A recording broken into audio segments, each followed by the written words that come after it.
anak yang kembali, anak yang hilang yang kembali. Dan biasanya kita menghabiskan kita kita fokus pada anak yang mengambilkan uang, lalu kembali dengan bersuah payah pada bapaknya. Tapi hari ini kita akan fokus kepada anak yang lain, anak yang ada di rumah, anak yang pertama. Dan Yesus juga memberikan perumpamaan tentang dua anak laki-laki dalam Matius pasal 21 ayat 28 sampai 32. Ketika sang ayah meminta kedua putranya pergi ke kebun anggur untuk bekerja. Anak pertama berkata, iya, tapi ia tidak pergi. Anak kedua berkata, enggak. Tapi akhirnya dia menyesal dan ia pergi untuk bekerja. Dan Yesus bertanya, di antara yang kedua ini yang melakukan pekerjaan bapaknya. Dan hari ini, bacaan hari ini, di antara kedua anak ini, yang menyenangkan hati Bapa. Kita harus bertanya pada diri kita sendiri, anak yang mana kita ini? Dan apakah saya menyenangkan? Apakah kita melakukan pekerjaan dan kehendak Bapa kita? Jadi mari kita pikirkan tentang anak pertama, saudara dari anak yang hilang, dan kadang-kadang disebut sebagai anak yang hilang di dalam rumah, anak yang hilang yang ada di rumah. Tapi mari kita pikirkan tentang dia dalam 3 bagian utama. Yang pertama, hubungan dia dengan ayahnya. Saat kita berpikir dengan hubungan dia dengan ayahnya, kita juga harus berpikir hubungan kita dengan Bapa kita di surga. Menurut ayat 20, ayahnya tuh berada di luar rumah setiap hari sejak anaknya yang kecil pergi. Ia menunggu ya supaya ia bisa kembali. Dan mungkin ia tidak bisa tidur dengan tenang. Ya mungkin hari-harinya mungkin diisi dengan kekhawatiran, mungkin ya sangat depresi, sangat sedih, dan suatu hari ya sang ayah mendapati kegembiraan, suara pesta, perayaan di dalam rumahnya. Sebagai anak sulung, anak pertama, harusnya seperti apa reaksi kamu? Ayahnya sangat sedih, ia bernambah umurnya setiap hari sejak anaknya yang kecil pergi. Tapi sekarang, kamu bisa mendengar suara kegembiraan, perayaan saat kamu pulang dari kerja. Apa respons kamu? Jadi di bacaan ini anak laki-laki pertama yang harusnya menjadi orang pertama yang merayakan dan bersenang-senang bersukacita dengan ayahnya kan. Tapi ia mulai bertanya, ia memanggil hambanya. Jadi bukan ia pergi ke tempat bapaknya dan merayakan dan bersukacita bersama-sama dan bertanya, ayah, apa yang terjadi? Kenapa ini? Tapi dari jauh ia memanggil hambanya dan bertanya, kenapa ia tidak bisa bertanya kepada ayahnya secara langsung? Tapi ia memanggil pihak ketiga dalam hubungan. Ini menunjukkan kalau ada jarak dalam hubungan ini. Kita bisa lihat kalau ia tidak bisa berkorelasi atau bersimpati kepada ayahnya atas kegembiraannya. Tapi pada saat ia mendengar hambanya berkata tentang apa yang terjadi, ia malah marah. Yesus berkata kepada kita, hubungan antara Yesus menunjukkan pada kita bagaimana hubungan ayah dan bapa dan kita harusnya seperti gimana. Di Yohanes pasal 10 ayat 30 dikatakan, aku dan Bapa adalah satu. Jadi harusnya tidak ada orang yang bisa menjadi perantara hubungan itu. Karena ia mewakili bapaknya. Tapi anak ini berbeda di bacaan hari ini. Ia harus bertanya pada hambanya.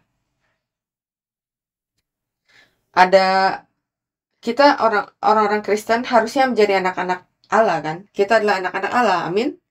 Tapi sering sekali banyak orang yang menyebut diri mereka Kristen, tapi hidup dan bertindak seperti tamu di gereja. Mereka tidak tahu apa yang terjadi, mereka tidak tahu pendatang baru, mereka tidak peduli arah kemana gereja itu pergi, apa yang dilakukan oleh gereja, siapa yang tidak ada di sini hari ini. Mereka tidak peduli apa yang dipedulikan oleh Allah Bapa kita. Tapi dia malah fokus pada Apa yang bisa saya dapatkan?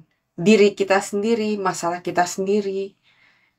Berapa banyak saya harus dapatkan tapi tidak dapatkan? Apa yang harusnya milik saya tapi tidak bisa saya miliki? Yohanes pasal 8 ayat 29 berkata, "Dan Ia yang telah mengutus aku, Ia menyertai aku. Ia tidak membiarkan aku sendiri sebab aku senantiasa berbuat apa yang berkenan padanya." Berapa banyak dari kita seorang anak yang selalu ingin menyenangkan bapaknya, berpikir apa yang diinginkan atau diperlukan oleh bapak kita, memikirkan perasaan bapak kita, arah mana yang harus kita kita pergi, apa yang harus kita lakukan supaya menyenangkan dia, supaya bisa bersama dengan dia. Di bacaan hari ini, anaknya tidak bersama dengan bapaknya. Pikirannya, emosinya, keinginan dia itu terpisah, terpaut jauh dari bapaknya. Seperti fakta, ia berada di rumah, itu tidak berarti apa-apa. Fakta kalau kita ada di hari Minggu, ibadah hari Minggu, tidak berarti apa-apa. Ini hal yang paling basic, paling dasar. Jadi,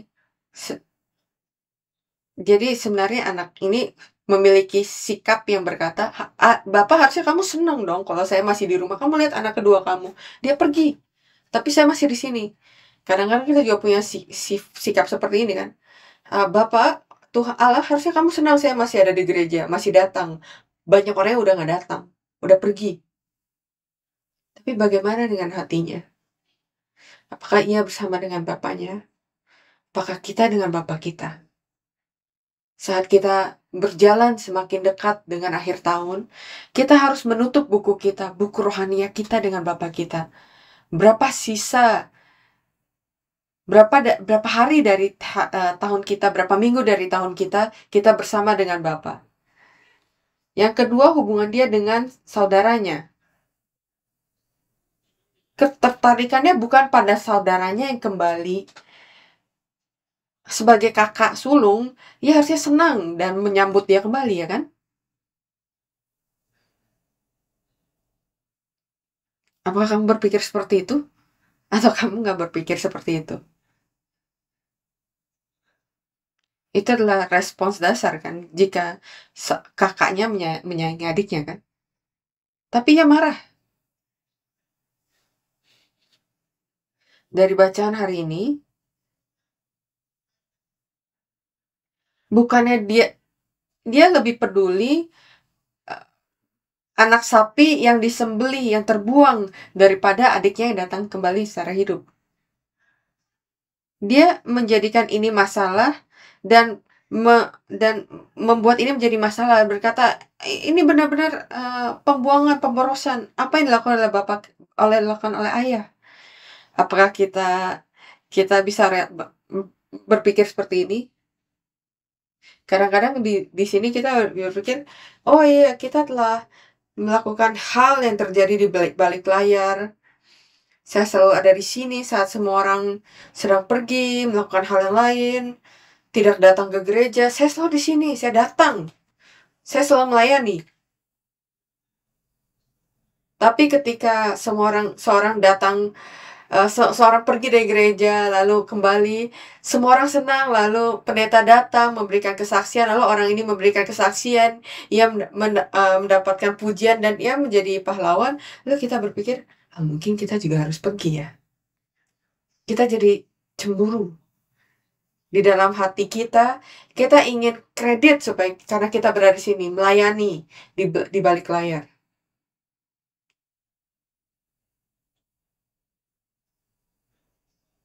Dan anak sulung ini mungkin berpikir, saya nggak tahu, mungkin dia enggak, tapi mungkin dia berpikir, mungkin saya juga harus pergi.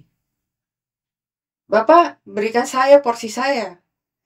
Adik saya mengambilnya lalu menghambur-hamburkannya. Mari saya tunjukkan bagaimana ini harus dilakukan. Mari saya ambil uangnya, beri saya waktu bebas, lalu saya bisa pergi dan menjadi sukses.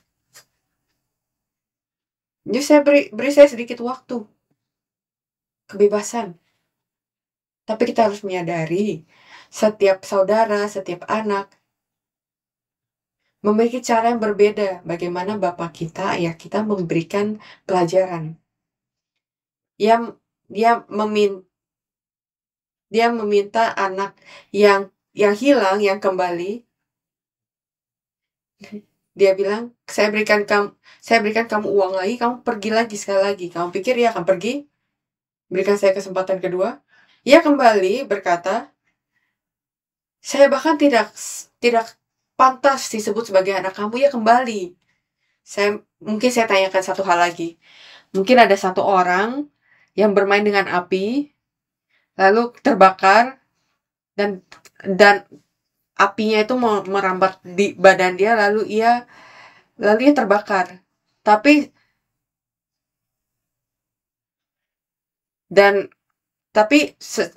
secara ajaib, ia sembuh, terus kulitnya itu menjadi sembuh. Nah, terus ditanya pada dia, apa kamu mau main api lagi? Apakah ia berpikir, oh ya, bisa kesempatan kedua? Enggak kan? Ia mempelajarinya kan, dia kan setelah mempelajari kesalahan dia, dan ia ingin berada di rumah bapaknya. Saudaranya tidak tahu apa yang dilalui oleh adik laki-lakinya. Tapi Allah Bapa melihat hati yang bertobat, bukan uang yang telah hilang. Ia melihat fakta kalau anaknya itu telah kembali dan melupakan semua waktu di mana ia melewati semua kesakitan di hatinya. Jadi kita mengerti, tempat dari anak pertama ia tidak memiliki dan tidak merasakan hal itu. Tapi di bacaan hari ini, kita bisa melihat bagaimana ayahnya juga mengajarkan anak pertamanya. Jadi mari kita lihat di Lukas pasal 15 ayat 27-28.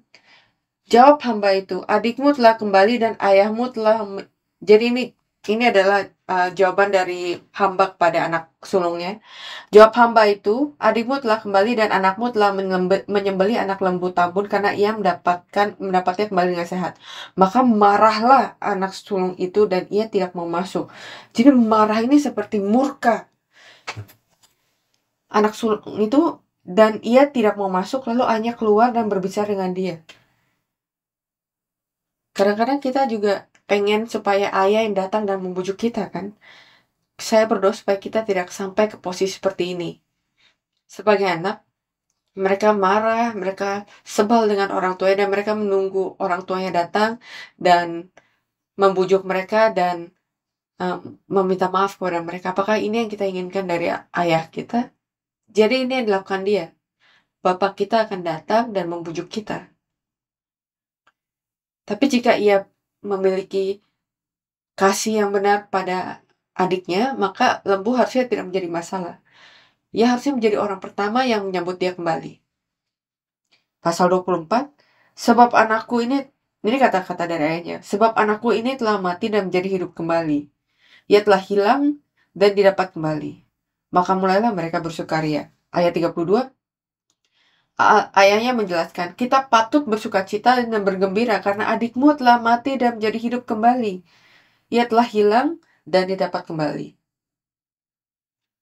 Tapi anak sulung ini masih marah.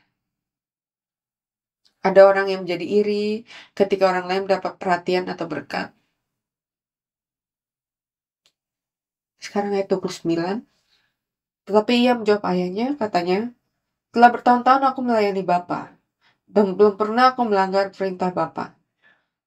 Tetapi kepadaku belum pernah Bapa memberikan seekor anak kambing untuk bersukacita dengan sahabat-sahabatku. Lupakan lembu. Bahkan anak kambingnya nggak ada, ya kan? Untuk bersukacita dengan sahabat-sahabatku. Jadi ini menunjukkan kalau ia sebenarnya senang kalau adik laki-laki itu pergi. Ia dapat semua perhatian. Lalu sekarang adiknya datang dan ayahnya memberikan hadiah kepada adiknya dan dia sebel. Jadi yang terakhir, mari kita pikirkan tentang pertanyaan ini. Apakah ia benar-benar anak yang sungguh-sungguh anak atau anak yang baik? Ayat 29 kita baru baca, kita bisa lihat kalau ia tidak berbicara untuk atas dirinya sendiri sebagai seorang anak, tapi ia menunjukkan dirinya sebagai seorang hamba. Sangat ironi ya, karena anak yang hilang ini berkata, "Saya tidak pantas disebut sebagai seorang anak, tapi saya, lebih baik saya disebut sebagai hamba." Tapi sebagai anak yang sulung ini, ia adalah seorang anak, tapi ia berbicara pada ayahnya seperti seorang hamba. Ini ada perbedaan antara orang yang benar-benar rendah hati dengan orang yang tidak menyadari berkat. Yang pertama, anak bekerja dari hati secara sukarela, tapi budak atau hamba bekerja berdasarkan perintah. Anak yang sungguh-sungguh yang akan menerima warisan dan mewarisi semua harta ayahnya, harusnya tahu apa yang harus dilakukan, dan harusnya tidak diperintah untuk melakukan hal yang harus dilakukan. Ya kan? Seharusnya seperti itu. Tapi anak ini berkata,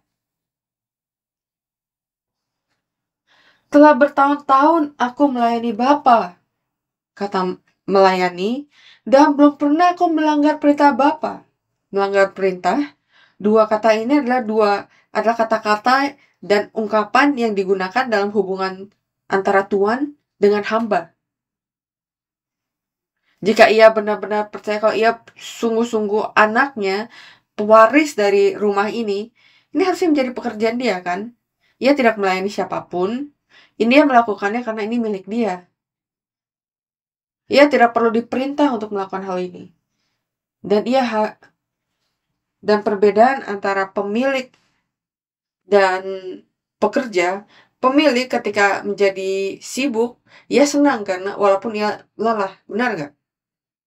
Atau kamu ingin kamu lebih senang kalau tidak ada klien. Sebagai pemilik, kalau kamu punya banyak customer, banyak klien, terus kamu sangat lelah, sangat sibuk, pada akhirnya kamu senyum kan? Tapi kalau kamu sebagai pekerja atau sebagai staff, kamu senang kalau misalnya kliennya itu cukup atau terlalu banyak? Cukup supaya kita tidak dipecat, cukup supaya kita diperlukan di dalam restoran misalnya. Tapi jangan terlalu banyak, karena saya dibayar sama juga kan. Gaji saya tetap sama. Jadi kita bisa melihat sikap sebagai anak ini tidak bersikap sebagai seorang anak. Yang kedua, hamba atau kontraktor atau orang yang dibayar mengingat dan memperhitungkan apa yang mereka lakukan. Di ayat yang sama dikatakan, "Telah bertahun-tahun aku melayani Bapa."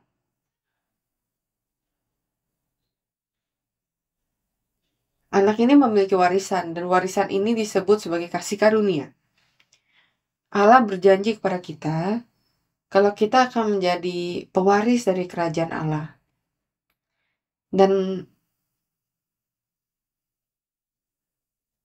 untuk itu kita tidak harus selalu dibayar kan.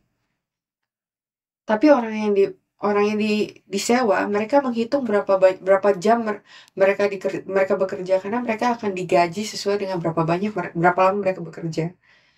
Jadi anak yang mana kita itu?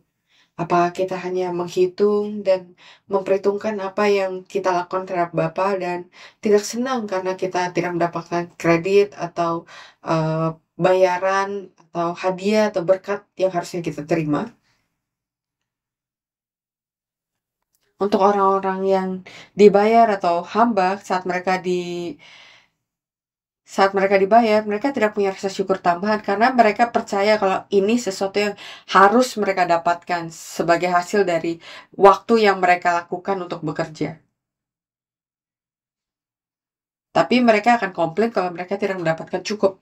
Tapi seorang anak, mereka tidak menghitung berapa banyak, karena semuanya adalah milik saya, ya kan? Jadi saat mereka mendapatkan sesuatu, mereka bersyukur. Dan itu yang disebut kasih karunia. Sesuatu yang saya tidak pantas, sesuatu yang ekstra dari apa yang harusnya saya dapatkan. Sama seperti melakukan pekerjaan Allah. Mereka yang bekerja sebagai anak-anak Allah, tidak peduli jenis kelamin, anak-anak rohania Allah, Mereka adalah orang yang memiliki tanggung jawab. Mereka menganggap gereja ini sebagai rumah mereka. Pekerjaan kerajaan sebagai pekerjaan mereka. Pekerjaan utama mereka. Sementara orang yang dibayar, hamba, orang yang disewa, mereka hanya melakukan apa yang disuruh untuk dilakukan. Sesuai dengan pekerjaan mereka, sesuai dengan tanggung jawab mereka. Mereka melakukan hanya seperti itu saja. Dan nunggu hari libur, hari jalan-jalan, holiday. Matius pasal 20 ayat 1. Adapun hal kerajaan surga sama seperti seorang tuan rumah yang pagi-pagi benar keluar mencari pekerja untuk kebun anggurnya. Matius pasal 24 ayat 34. Dan raja itu akan berkata kepada mereka yang di sebelah kanannya, "Mari, hai kamu yang diberkati oleh Bapakku, terimalah kerajaan yang telah disediakan bagimu sejak dunia dijadikan." Semua kita bisa menjadi orang yang bisa mewarisi kerajaan Allah. Amin. Yang terakhir, anak-anak ini bekerja dengan mentalitas sebagai hamba yang mudah kecewa dan tidak puas. Dan dia berkata, "Tetapi kepada aku belum pernah Bapa memberikan seekor anak kambing untuk bersukacita dengan sahabat-sahabatku." Tujuan dari bersukacita di sini sangatlah berbeda, kan? Tujuan dari bersukacita dari bapaknya itu adalah untuk penebusan, pengembalian.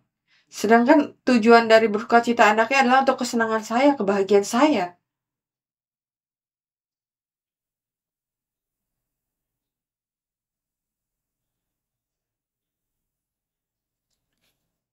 Galatia pasal 4 ayat 6 sampai 7. Galatia pasal 4 ayat 6 sampai 7. Dan karena kamu adalah anak, maka Allah telah menyuruh roh anaknya ke dalam hati kita yang berseru, "Ya Aba, ya Bapa." Jadi kamu bukan lagi hamba, melainkan anak. Jikalau kamu anak, maka kamu juga adalah ahli-ahli waris oleh Allah. Ahli-ahli waris. Kamu akan mewarisi kerajaan Allah. Mari kita percayakan hal ini, dan mari kita bisa menjadi anak Allah yang sejati. Satu hal yang yang tidak dilakukan oleh anak ini adalah ia tidak bersimpati dengan ayahnya atas minatnya dan kasihnya.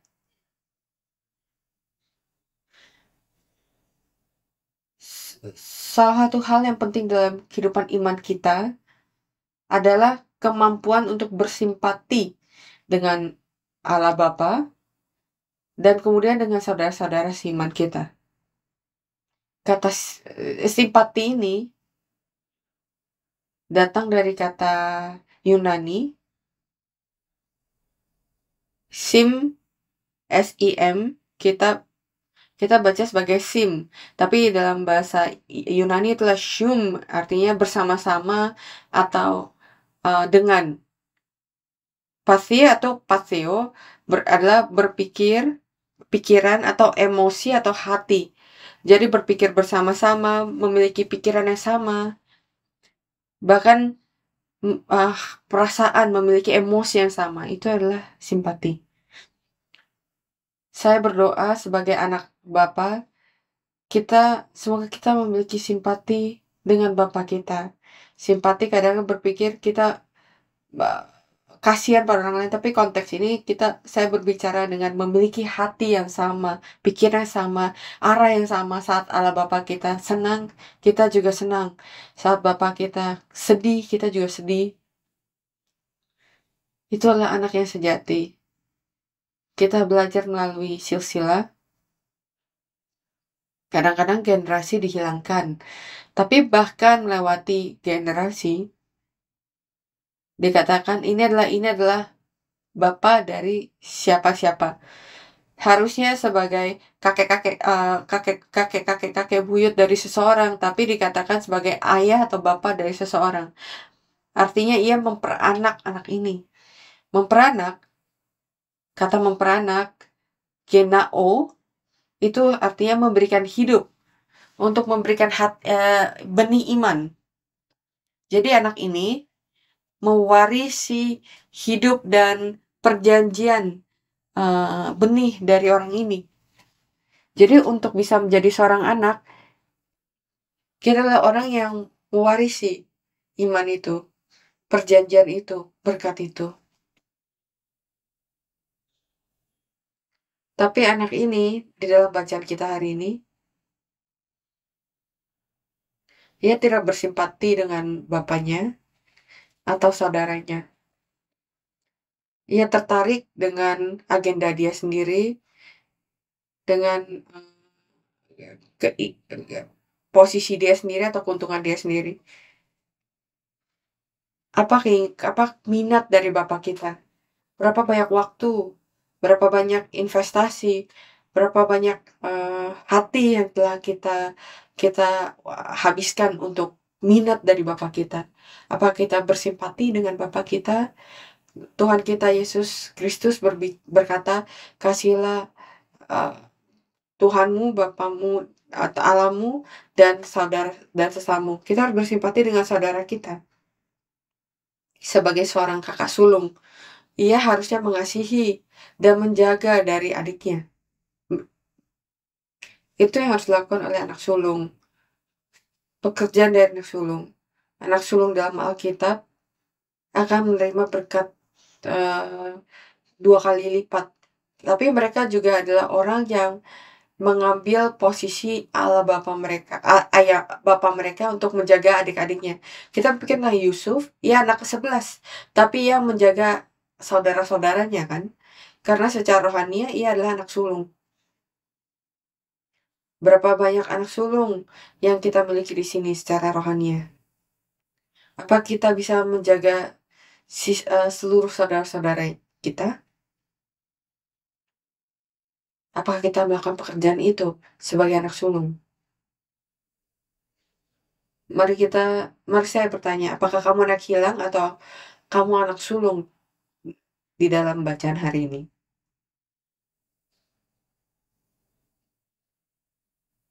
Yang mana? Kalau kamu tanya saya, mungkin saya adalah kedua-duanya. Saya telah menyakiti hati Allah Bapa saya dengan kedua cara ini.